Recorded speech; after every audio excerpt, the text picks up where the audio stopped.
What is up, YouTube? This is Brandon at the movies, or Brandon Talks Movies here, bringing guys a new Blu-ray update. It's been a month since I've done an update. I got a few things over the past month, and I figured I would show them off, or show and talk about a bit of them. These first sets is just going to be going through stuff I picked up at Big Lots recently. Some of it's some decent stuff. Some of it's just just stuff I on the cheap. Because you don't know when you're gonna walk into to a lot of any store now, particularly to find stuff, especially at like Big Lots. I didn't expect that. Well, I remember over the years Big Lots got stuff, but it was just not like this to a degree. But I got some DVDs now. And I'll get into it. So these are two ITN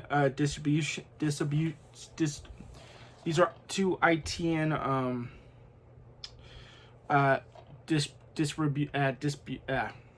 films from the company that releases the Puniverse stuff. Blood and Honey 2. Peter Pan, Neverland, Nightmare, Bambi, The Reckoning, etc. Those films coming out. These are from the same studio, same company. That releases these, like I said. Just curious about this kind of stuff. Expectations are going to be more low on these ones, because I know with those ones they're going to have a little bit higher budgets, and obviously they're going to definitely try more for those to work. And since those ones are going to get more limited released theaters releases, these were not. These were just VOD releases, like to Amazon and stuff like that. I know Scott Jeffrey, who's directing Peter Pan and Neverland Nightmare, who also goes by Scott Chambers, also who plays Christopher Robin in Blood and Honey 2, produced this as Tooth Fairy. So he's produced some of these other things. So he's produced a lot of this stuff like that. So yeah, there's those. Then we got one that was, I think, really a really cool pickup that I haven't got to see, and I don't think has a Blu-ray release, and it's The Resurrection of Charles Manson. This stars Frank Grillo. It's a romantic. It's about a couple who goes off to the desert for a romantic weekend to show audition for an upcoming film, and during that stay, they end up finding these kind of people, or this cult that believes that they can bring back Charles Manson. So I've been curious about this. I haven't heard too much. Again, it's one of those things you hear about that happen, and they just don't get talked about as much as you think. The way when these projects are announced, especially with certain actors. This was also directed by Remy Gillo. It also stars Jamie King as the two, I think, biggest. Frank Grillo and Jamie King are probably the two big name actors into this film. So for DVDs, those were pretty much it. So I'm gonna go through these ones fast. Let me know what you guys have seen. I got this. I believe this is a Korean film. It is called Fury. I've been curious because I think I have a couple Well Go USA releases. And I've enjoyed them both, and they're both different. So this one is for pretty much the family. My sister likes these kind of movies, and I like the actors in here. So and this pile from Big Lots was on 30%. Confessions of a Shopaholic. Definitely one I hardly saw ever. Like, it just feels so kind of random, obviously, but that's what happens when you go to a Big Lots or anything like that. It's really cool. The Sum of All Fears. It's a Jack Ryan film. I've only seen one Jack Ryan movie that's based on Jack Ryan. Another one for more family. My sister, Second Act with Jennifer Lopez and Vanessa Hudgens. I have seen that one. I think it was pretty decent for what it was. Of Drift with Shailene Woodley and Sam Claflin.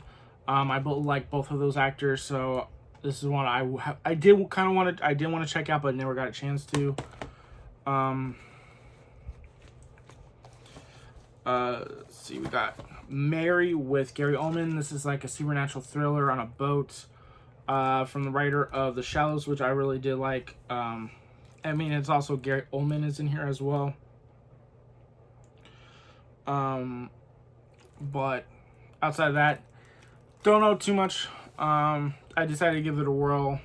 Again, it's probably $1.20 off, so just a couple bucks. So, and one that I think is a big one because of just the cast alone and just from what I've heard about this, the history of the Kelly Gang. This is also a Shout Factory release, and they do tell you the comp value. This is like $4, end up being $1.20 less, so like $2.80. Compared to like spending 18 to 20 bucks, which that's probably what if you look online, probably might still go for. I don't know, but this is a really good cast. It's a Western. From what I heard, a different kind of Western, so yeah, definitely can't wait to check that one out. And especially with the special features on this one, only has an audio deceptive track and a trailer. Like, yeah, I'm glad I got it for that price. So the next ones were the first Big Lots that I went to was actually a pretty decent one. That I had much more probably bigger titles. The House with the Clock in the Wall. This was Eli Roth's first foray into non-R-rated films. This was PG. His second one obviously just came out with Borderlands, which didn't even come close to us doing as well as this. It does feel a little goosebumpsy because this is also coming off of Jack Black doing Goosebumps. I believe it was right after Goosebumps. And he played R.L. Stine on this. From what I remember, I did enjoy this one, but it's been a while. But for $4, I thought it was worth, having in the collection. One that I'm really glad to have is The Lost City of Z. I haven't seen this one with the cast that this movie has. I've heard so many good things. I just never have had the time to sit down. Or really, it was one I wanted to pick up, and I know there's I think a 4K of this, but I just I mean, when you see something like, might as well pick this one up. Like I said, you have a really good cast here. Charlie Hunnam, Robert Pattinson, Sienna Miller, and Tom Holland. I mean, like, yeah, that's a stacked cast. I remember when that movie was talked about and was in production. It's kind of, but just never had to. And I'm pretty sure it's been on streaming services. I just been kind of lazy about stuff like that. Safe Haven. It's a Nicholas Sparks, based on a Nicholas Sparks novel. Like the cast, it has like a supernatural element to this film. I know I don't think it was really received well, but hey, again, it's something my sister can watch as well, because I do like to get stuff for, everybody in the family, not just for me. Like, yeah, a lot of the stuff is in my room, and most of the stuff I would watch, and there's some dramatic stuff like I would watch, but if I'm saying, obviously, but that's something I know she'll definitely watch. There's a few things of hers I will not watch, or I have watched and just I just think it's not great. But to their own. Superman 3 with Richard Pryor. Again, I thought this was really cool to find, just because I don't see this. Like, I know they have the 4Ks, which I do plan on eventually picking up the 4Ks for Superman. Since I have all the other superhero stuff on 4K, I need to get the Superman ones. But I'm not the biggest fan of the originals. Like, I think the originals, 1974, 73, or 75, Christopher Reeve, I think is okay. I don't love it. I like Christopher Reeve and I like Margot Kidder, but what really hurts that film for me is Gene Hackman. I do not like his take on Lex Luthor. I think it's just really, really cheesy. And I know that's the time. I'm not trying to, and it's hard to get past that, but that's just not the Lex Luthor I like. Commentary, that has a couple of special features of commentary. I know there's some behind the scenes stuff with that, but I won't get too much. Ryan Reynolds, a movie called The Nines.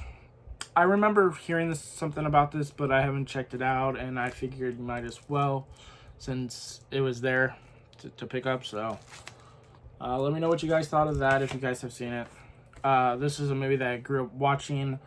Love this movie. I'm glad to have this in the collection. Love and Basketball. And one I wanted to check out just for the hell of it, I have what is The Fanatic and Gotti. I know Gotti, I heard it was pretty bad, but again, until I see it for myself, I'll give things a chance. Most things. I mean, I own some of the like the really bad spoof films, and so those, to be fair, those ones I feel like I'm surprised there's a few. I'm surprised some of those spoof movies even have Blu-ray releases, because there's a couple that still don't have a Blu-ray release. Like, I think it's Date Movie and Epic Movie that still don't have a Blu-ray release, and I don't know if that's going to happen anytime soon, obviously. But yeah, back to Gotti. One of the things I knew about was Kelly Preston's hair was a really bad fake wig or something like that. Rest in peace, Kelly Preston. But yeah, it's just something I've been curious about. Might as well. Again, you try to find some things there at like big lot, like these places to see, like, even if it's random or something like that, like you're like, oh, okay, I know it's something I don't have and I haven't seen. So another thing I found was really cool was Star Trek II: The Wrath of Khan Director's Cut. So it has a bunch of special features. I've never seen the original Star Wars stuff, so.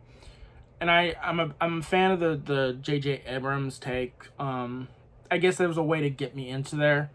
But yeah, this one I remember is one of the more iconic ones because it's Khan. And obviously Star Trek Into Darkness was big because they did introduce Khan, but they did it in a way that it kind of alienated fans because they named him another character until like halfway through the movie or something like that. But yeah, definitely something it was cool to find.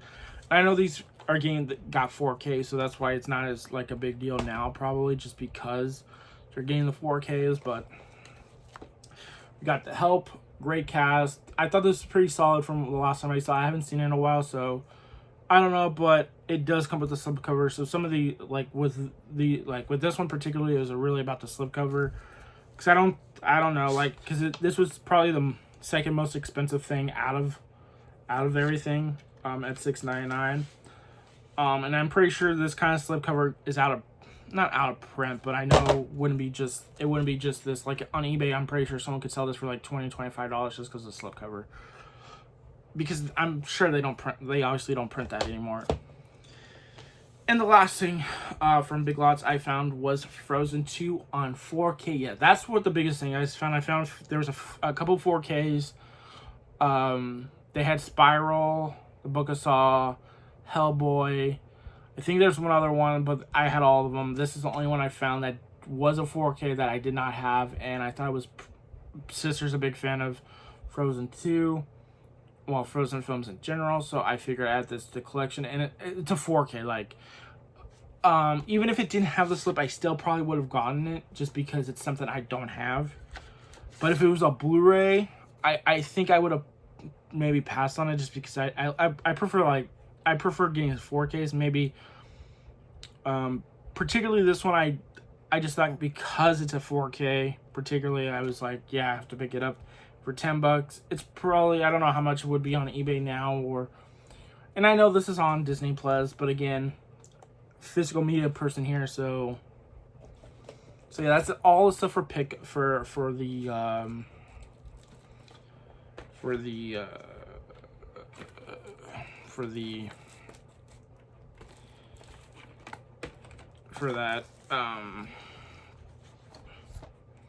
that side. Now just getting into the Blu-ray 4Ks on stuff I picked up that wasn't at 4K. So let's see. Okay. So I got a couple things. One thing from Target.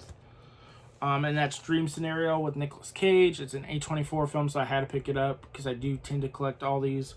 Now I do kind of have to get some of the 4Ks for some of the bigger ones. But I haven't watched this one yet. It's still, you see, it's still sealed. I got this when I was in Palmdale a few hours, just because it was before my brother's wedding. Yeah, it was the day of my brother's wedding. It was hours, it's like hours. It was until like 6 or 7 for the wedding. This was like 11 in the morning, and I went to Target and Barnes & Noble just to get out of the hotel. And went to there, and I found this for 15, which I think on eBay you can find it for 11 or 12 with the slip, brand new sometimes with it open, but still with the slip. But it was in person, so I figured, okay, I'll pick it up.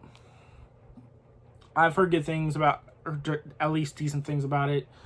Just the idea of the concept of someone, you dream about this one particular man that apparently there was nothing special about him, and it just is weird, and then things like that. So yeah, let me know what you guys thought of that.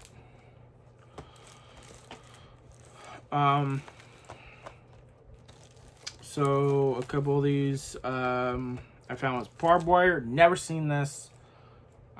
Really curious about it. Since I didn't even know that there was a physical media release of this, I was like, I had to pick it up. I think this ended up being, yeah, this was the most expensive pickup from, or second most expensive pickup from Barnes & Noble. But yeah, definitely I'll definitely will check this one out. Just haven't had the time. One that I for sure will pick, I felt like was in line with kind of sad to think about now, is Popeye with Robin Williams and Shelley Duvall, who just recently passed away. Rest in peace to both. But I remember this one. I think I watched behind the scene, or a kind of a video talking about the behind the scenes stuff and all that, and just like I've never seen this film, so I was like, okay. And again, it's one that you don't see anywhere, even when you search up eBay, unless you're searching for it. I don't see this Blu-ray particularly, so I'm a little surprised it was like on sale for $10. Not saying it was an out of print thing. It just feels it's so weird these kind of things don't pop up more.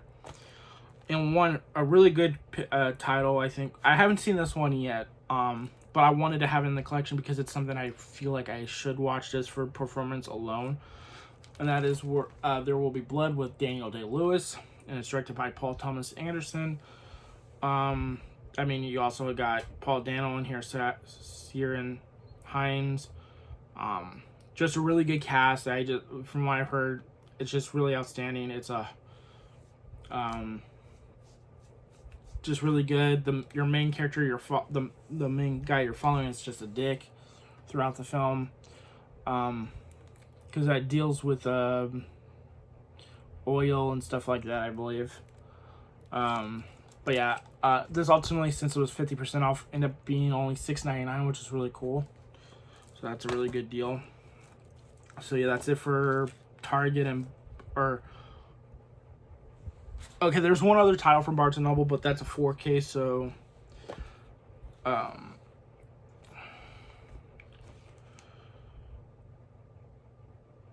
okay, now I'll just get into some other things. Okay, so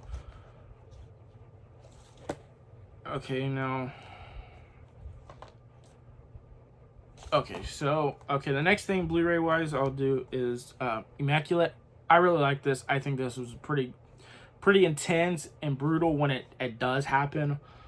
Sydney Sweeney gives a really damn good performance. I think the one thing I will acknowledge is that it's pretty obvious there's something sinister going on just from the start of the movie, and when you get there, you just like something's up. I think that's the thing that hurts a film like this just a bit, is because how obvious it feels. But outside of that, I think it's terrific. It's really damn good. In the ending scene is pretty good. Again, like I said, when they have the disturbing stuff going, it really works. And I think these are the kind of weird, like when you do stuff like this, I think this is what I'll be more into. Like, and I know there's a message in there about, you know, birth and stuff like that, and I won't get into much of that, but I know there's something that's trying to say in there a little bit. I'm not saying it's overly there, but I think it's obvious it's there, but not in a bad way. I think I liked it. But yeah, I got this off eBay. It was like $16. So yeah, I would recommend that.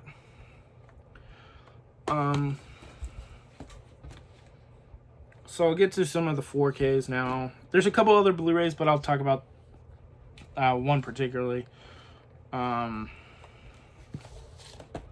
Oh, there's another actually Blu-ray actually. Abigail. This was from this year. It's easily in my top. It's in my top 10 of the year. For what this movie was going for, and already knew how it was gonna go. This was a blast. It's a gory blast. I like the cast. It's really well done. It's really well shot. It definitely feels like the directors of their first film. I forget what was the title. It's with Samara Weaving. I hate when I can't. I really dislike how I can't remember one. It should come to me, obviously, but yeah, this one I really liked. I liked the girl who played Abigail. Dan Stevens is really good. Kevin Durant is good. I think everyone brings it. I like the girl who plays Abigail. Everyone brings it, I think. I think there's one character you wish you got a little more time with, and didn't get killed off pretty quick. But outside of that, and I wish the ending went darker with it. But, and I think the main character's in the movie was Ready or Not. It's on the back of the cover. Melissa Barrero's character, I feel it was a little too generic with the kid and I didn't buy it so much, especially towards the end where she's sitting and leaving the message. I don't know. Surprising for me that didn't work as well as, you know, maybe there's some other people it worked for, but I think it's the one thing that just didn't really work for me. Next, this is just an upgrade.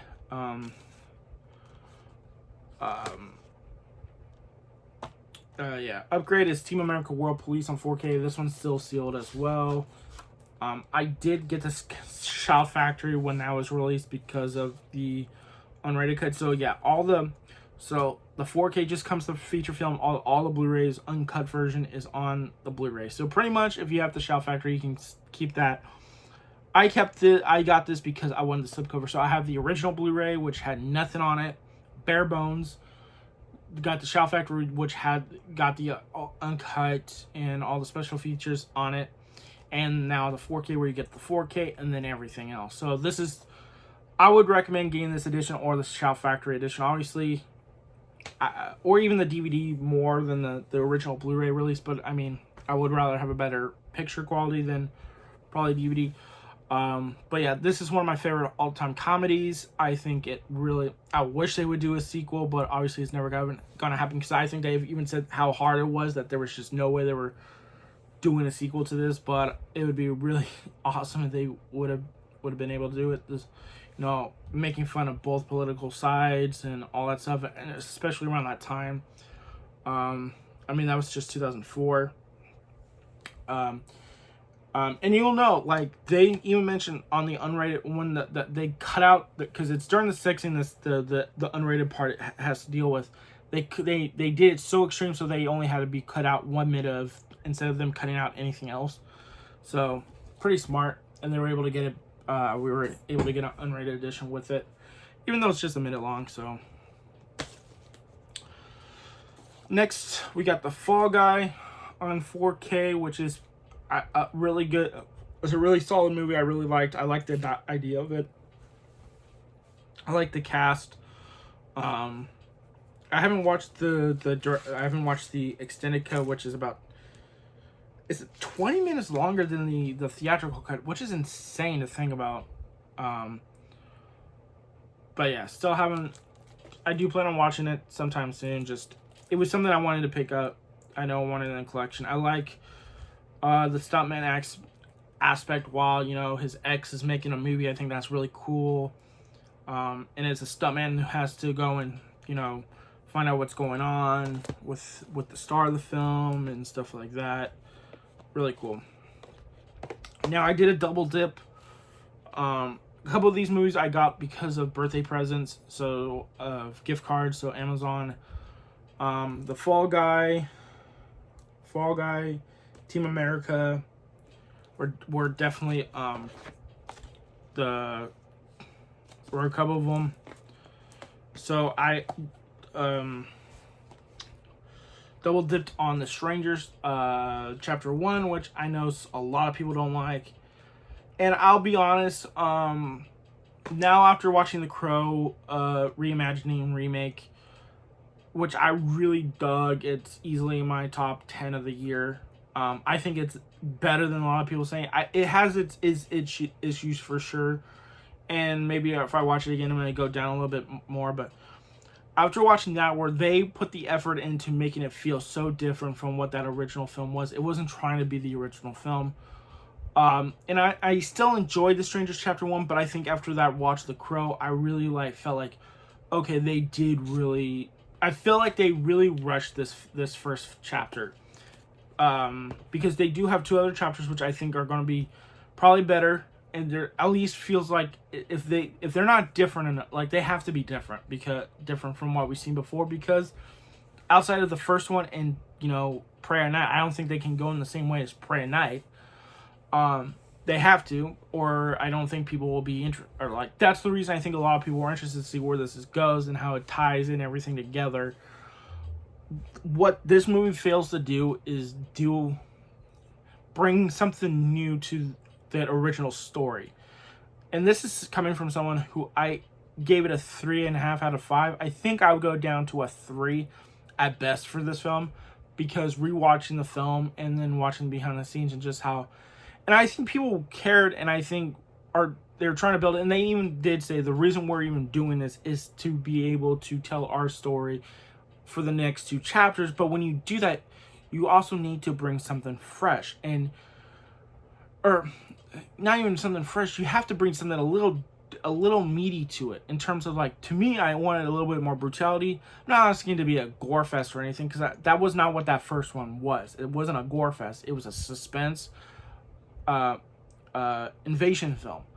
What this needed to do was add a little more brutality, like how people get hurt, or they felt like they went through it a lot. There's movies that you see that just make you see people go through a lot, and even if it does some similar things, if you can bring in some aspect like that, for me, like a more brutality, like they did bring in this town aspect, I really did like that. Do they make it more too obvious? Sure, but I like that idea. But again, it feels you're trying to get to what that original one is, and it's frustrating, because even as someone who liked it, I can see the flaws with Chapter 1, and you're just like, and I like the main actress. I like the guy too. I don't think he was bad. I think they were both solid for what they were given in terms of their characters.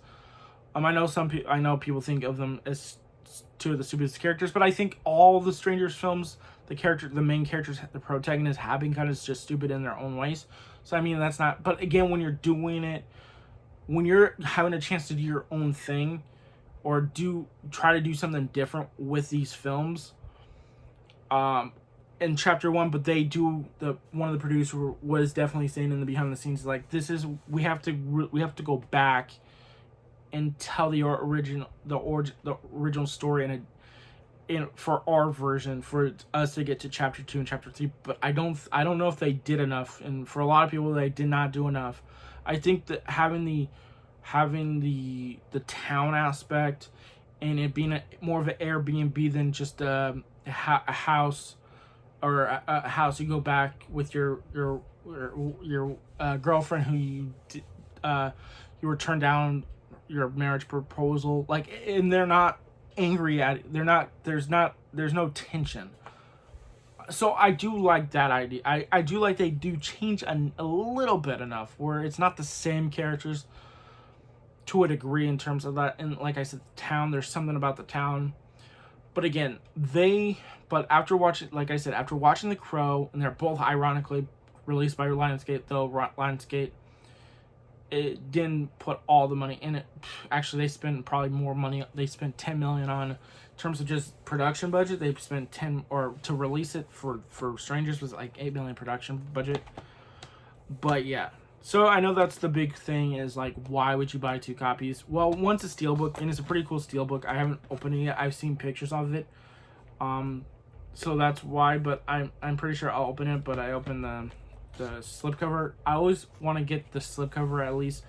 I have a few double dips in my collection, so it's not surprising, to be honest. It does come with a bunch of special features, a commentary, a reimagining, a classic, a hostile environment, the visual design of Strangers Chapter 1, a theatrical trailer. I know I didn't even get to other special features with you guys, but same back. I would show the cover, but I don't plan on opening this quite yet, if I do. But yeah, the steelbook is cool if you haven't seen it. I know I went on a little rant there. Next we got, the next couple were definitely were birthday presents. Boy Kills World. This is another Bill Skarsgård film. This was before he filmed The Crow. Actually, he did this before and then right went into The Crow. This was an awesome film. I had a great time. This was so ridiculous, action-packed, bloody as hell as well. Bill Skarsgård kills it as someone who's deaf and doesn't speak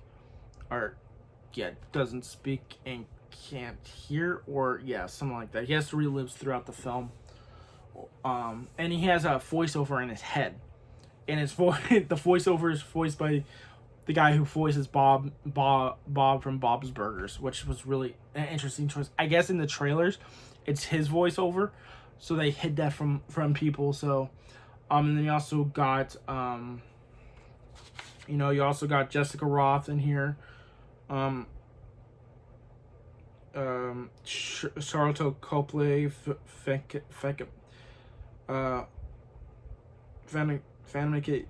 Janssen. I don't know why I can't pronounce it. This was a first-time directed film by Moritz Moir. But it's about a guy who deals with some childhood memories, and he's trying to piece together about the murder of his family. But obviously there's going to be more to it. So, but I definitely would recommend this one. It has a making of Winter Wonderland, Fucked Up Fairy Tale, Martial Arts, Bill Skarsgård training, Bill and Yan, trailer 1 and trailer 2.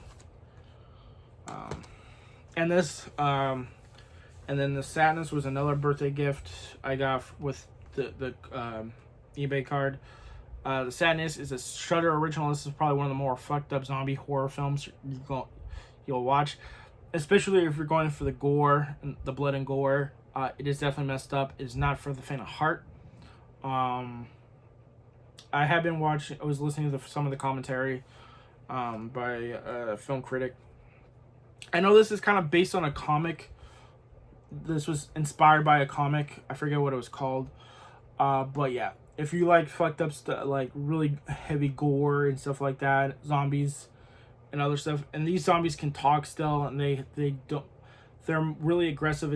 It's really disturbing stuff, and it is definitely not a happy ending either. So it's really not a pleasant film in turn. It's if you're going for an excruciating, just a balls out type of film, a zombie film that just goes for it. It has commentary, behind the scenes, or feature audio commentary, some featurettes, video essays, a 32-page booklet. Let's see, which it goes at like stuff like this. Has that, which is pretty cool. Okay, so now I'll get into. So now we got the Mousetrap, which I did do a review on the channel. So if you want to check that out, I'll put it in the description below. I know I don't do that a lot for my videos, but I will put the Mousetrap review in the description below. This is one of those, once it hit January 1st, 2024, this was announced. It's a public domain release of for Steamboat Willie, which was based on Mickey Mouse. Now, this actually does use Mickey's name in this film. They actually do use it. It was originally called Mickey's Mouse Trap, but they changed it to the Mouse Trap. Don't know why. I'm assuming there's something there, but they were still able to use Mickey's name in the film.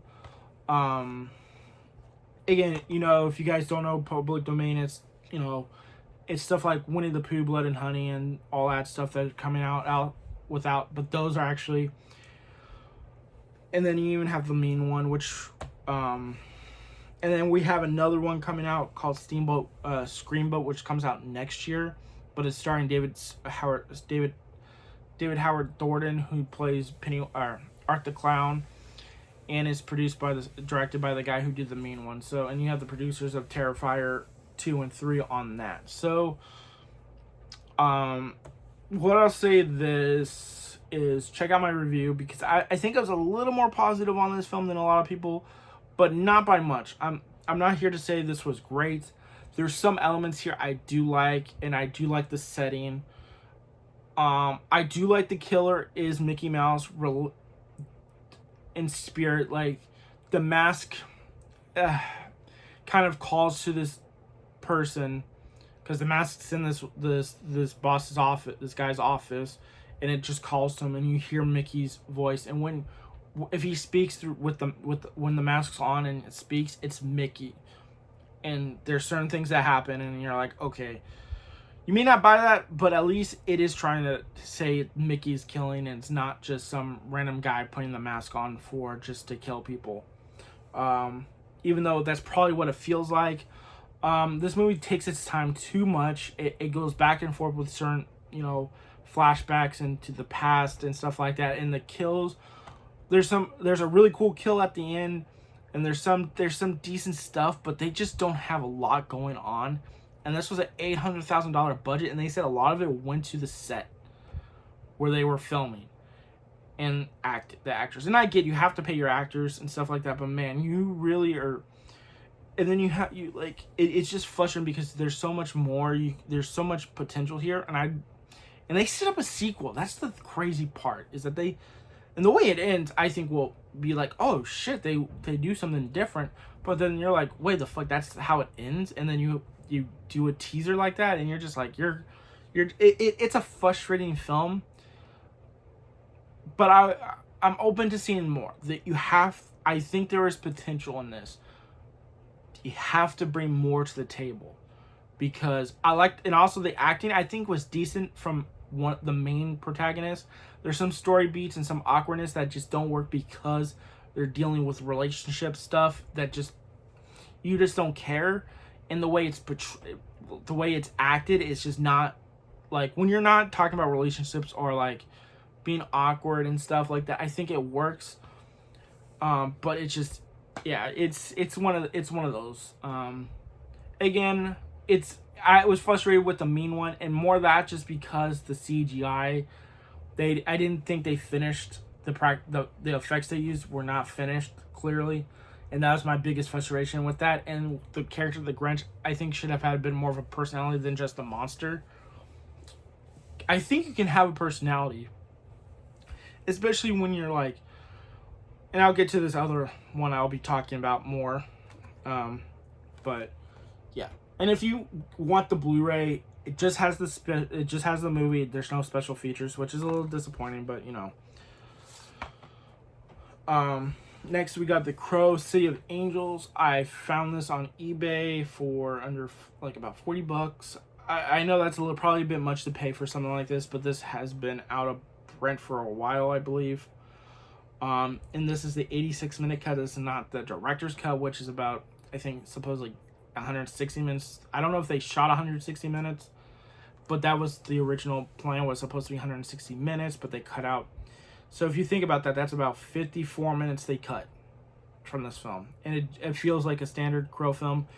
the way the movie was supposed to end, I think is the part where I would have liked so much better. And it, I still, from what I remember, it's been a while since I watched that. It's still dark and grimy. It's still like, it's less fun than the original first Crow, because it was still able to deal with the dark elements while having its fun, like Brandon Lee.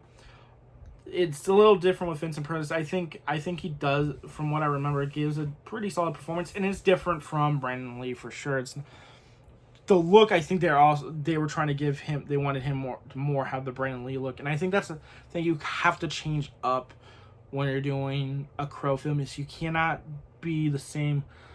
And it may be hard to.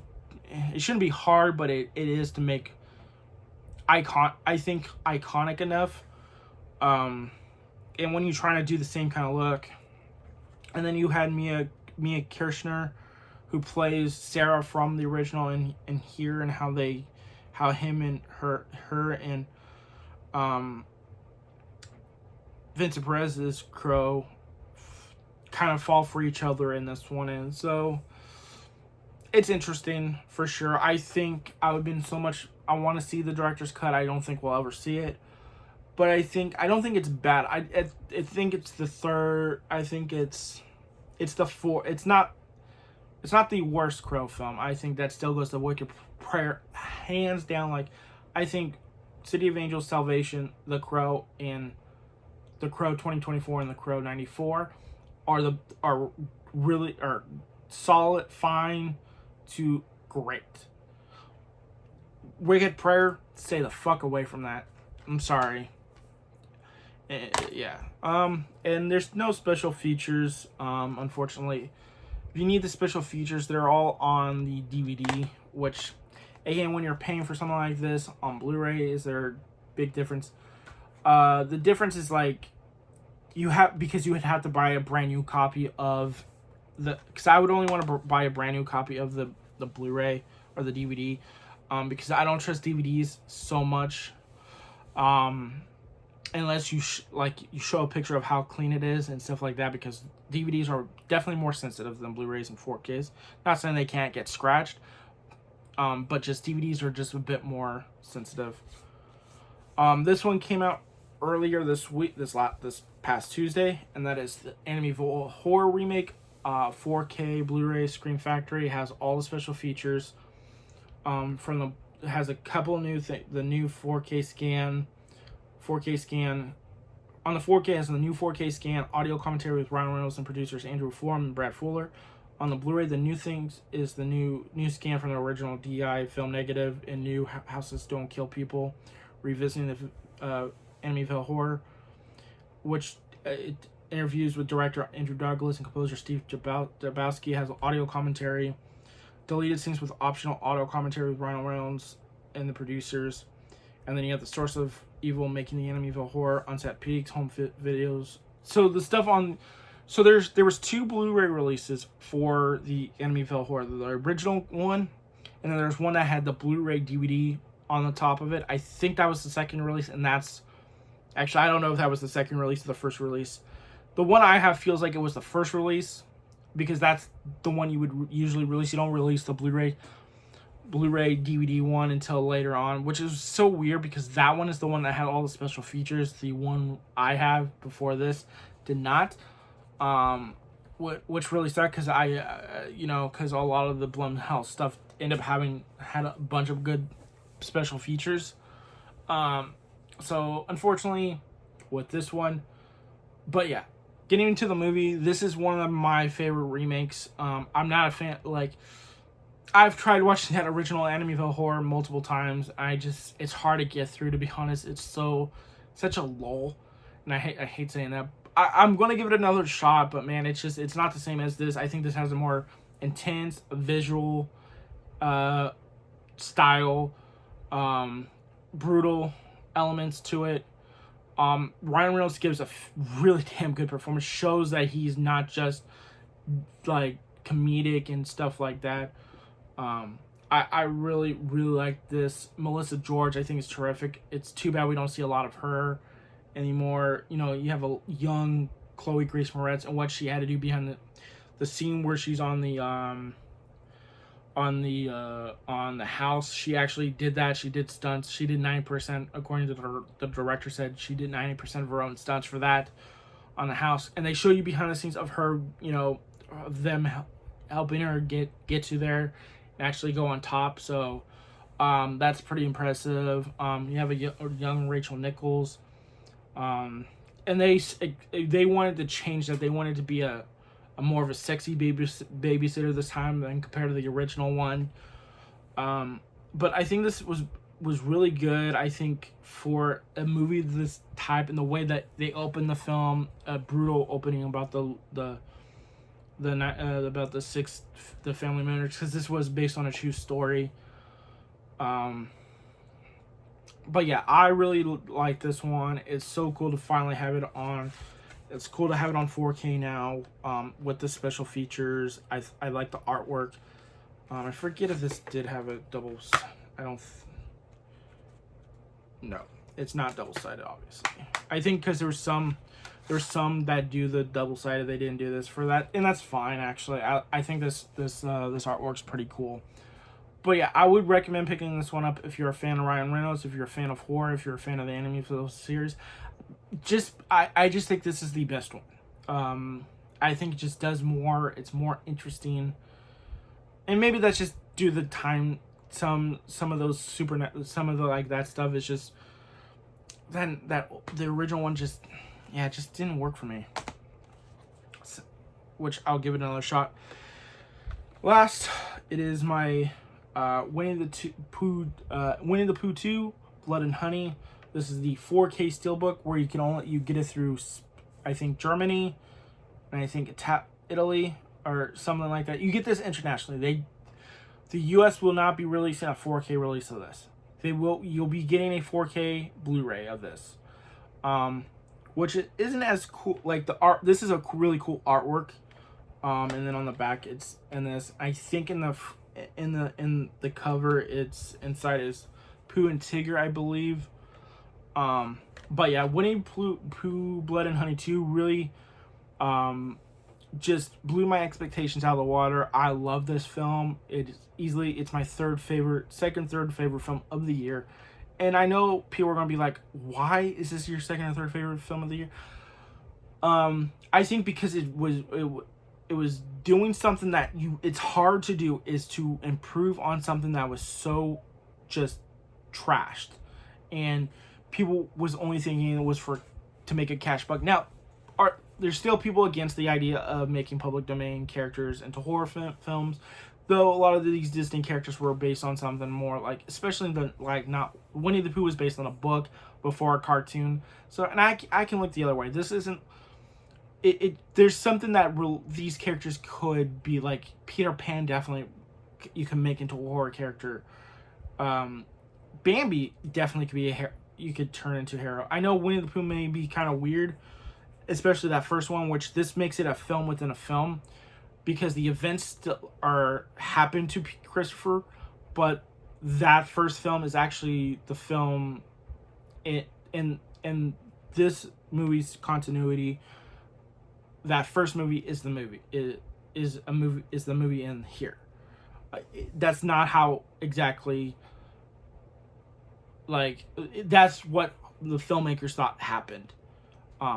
Because if you hear about, Christopher Robin complaining and, not really doing anything, that's probably what they thought of or whatever. Because they do mention a couple of times about the movie and stuff like that. But Scott Chambers, who's the producer, and he's the producer and he's actually directing Peter Pan Neverland Nightmare.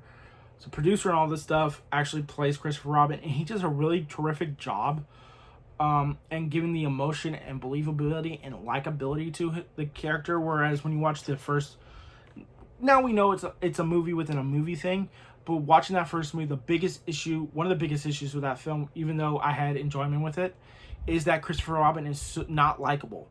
Because he's not even putting effort into saving it, like, until the very end, and it's still not, like, that's not a saving grace, because especially the opening with his wife in the first one, the way he just, like, says, "Don't do it, Piglet," no, like, he's not getting up and trying to save his wife. It's like, okay, that movie also just has, like, you know, you have Chris Robin here, and then you're 5 girls, and it's more just, you know, them killing the 5 girls.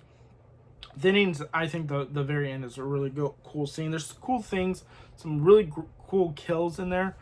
But what Blood and Honey 2 was able to do is the prosthetics, making these characters actually humanoid, like, feel like these were, you know, actually creatures and not just people in masks. Even though they weren't playing creatures in masks, they were supposed to be human hybrids,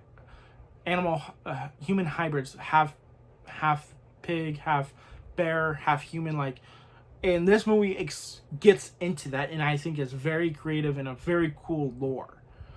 I think the kills are really good for what they were given, because the writer Matt Leslie, who did Summer of '84, came on to help also co-write the script with Reese. Frank Waterfield said he thought this was going to be a challenge for them, because usually a movie like the size would at least cost $5 million, but they were able to do it for like $415,000, between $250,000 and $415,000, which is so bigger than what they had on the original film.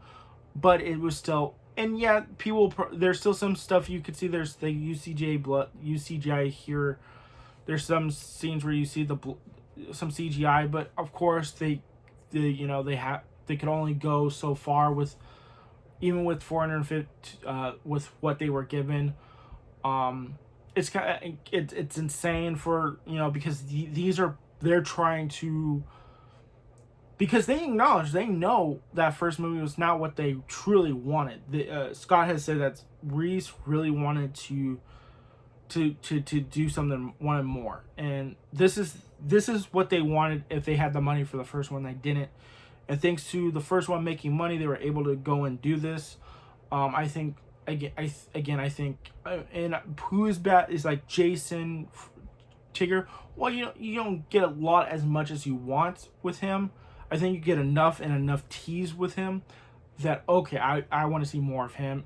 Owl, I think, is really cool. Piglet's the one that gets kind of shafted really in this movie, but I think we're going to see more of him, because if you watch the end, they're teasing something. There's more to come. You'll see more of him. He's not gone. But I think there's some really cool shots, and I was impressed with the stuff they were able to do with Owl flying, which is really impressive for a budget like this. Because we'll go into it. Even though I enjoy Jeepers Creepers Reborn, the biggest issue with that film is that movie cost apparently $2 million. Now, someone I heard reportedly it was supposedly $5 million, but no, it came down to $2 million, and I think part of that was due to COVID, because it was shooting around COVID stuff. So they probably had no choice. But I've also heard the producer's a dick on that. Was hard to work with. So you don't see a lot of interviews with the cast of that film. And then the director wasn't even the one who wrote the script. He came on board.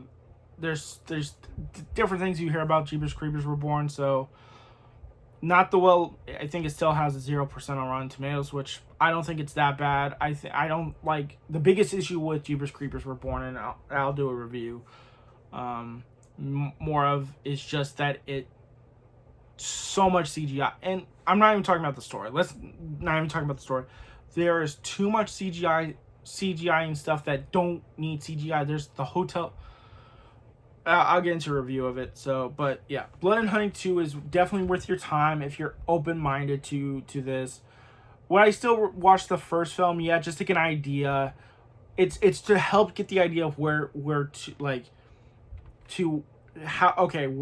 for the first one they went with, and then the second one, oh shit, they really did a really damn good job. And look, this is not going to be in everyone's top 10.